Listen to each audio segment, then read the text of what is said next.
welcome back to another Deep Rock Galactic video. In today's video, I'll be going over the Salvage Operations game mode, or Salvage and Repair, cleanup work, whatever you want to call it.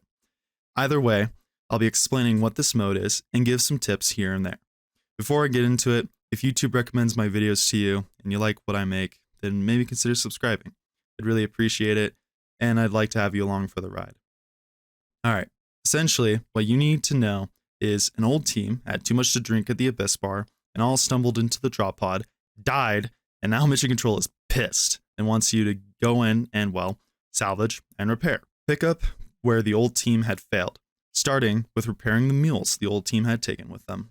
When exploring the missions, you'll stumble upon mini mules that are pretty easy to spot thanks to the glowing green bubble they emit, and will play this audio cue when you are near one of them. Their legs seem to have been ripped from them, and it is your job to find and put the legs back on them. The legs are also pretty easy to find. They emit a small light around them, so they're easy to find in the dark. But if you don't have, well, eyesight and or common sense to know that that's what a leg looks like, and that's what a maggot looks like, and that's what Bosco looks like, and that's what if you can't see where the last legs are, you can go to the damaged mules and scan it to have the legs signal be put on your map, so it'll be a little easier to find for you greenbeards. When you have put 3 legs onto a mini mule, you can then repair it. Keep in mind, when both digging up a leg from the ground and attaching the legs to the mules, you will spawn in a little ambush of bugs that'll attack you. So it might be a good idea to wait for all the legs to be dug up before you attach them to the mule. When you have repaired the mini mule, you will be given around 45 to 60 nitra and gold. A small detail to mention now is there isn't that much nitra or gold about in a salvage and repair mission like other mission types. That's because the devs wanted it to feel like the old team had come in and dug up that nitra and gold already and deposited it into their mules. Pretty cool detail that I really like. It's also worth mentioning that on a salvage and repair mission, you can also find an old resupply buried in the dirt that, when repaired, can sometimes give you up to 2 resupplies. Pretty cool, right? Anyways, after you get all the mules repaired, you can then move on to the main part of salvage and repair. No, the mini mules were just an appetizer. The drop pod is the main course of the mission. The last part of salvage operations is primarily fixing up the old drop pod that got left behind. First, you will need to set up an uplink to Mission Control using the black box that will be lying around somewhere near the drop pod. When you have called back the mules, the black box should be emitting a green bubble like the mini mules were, so it shouldn't be too hard to find it. Once you're done turning on the black box, it will turn into a capture the objective game mode type. Now, if anyone has played League or Overwatch, or never touched grass before, then you'll know what this is. Essentially, there will be this green ring that spawns in that you'll have to stand in, and that's about it. There will be a progress bar showing how much time you have left till you're no longer confined to that area.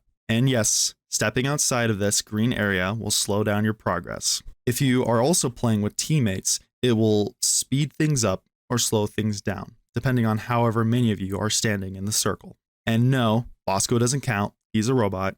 Neither does Steve, he's one of the enemy bugs, at least to Mission Control.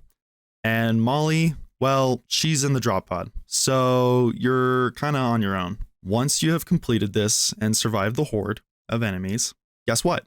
You get to do it again, this time with fuel cells. Mission Control will drop down some for you to hook up to the drop pod. Now, don't get distracted from, hey, I said don't get distracted, stop it. Okay, well, anyways, now that you've had your fun, you can go turn on the fuel cells and sit in yet another fun capture the objective minigame. Yay! After all that, you will have to wait for the drop pod to open, and you get to be on your way back home to the Abyss Bar. So some tips that I have are mainly going to be focused around the last part of the mission, the repairing the drop pod part. Since repairing the mules shouldn't really be too difficult, just work as a coordinated team and you guys will make it out alive. So I'd say if you're playing as Driller, there are 2 things you can do. Firstly is the bunker strat.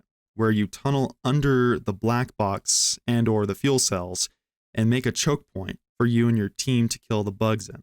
This makes it a little easier on you and your team, so you're not as out in the open and makes the bugs have to try to get to you. Just hope for no detonators. But if you don't want to do the bunker strat, then you can just widen the area that you're fighting in.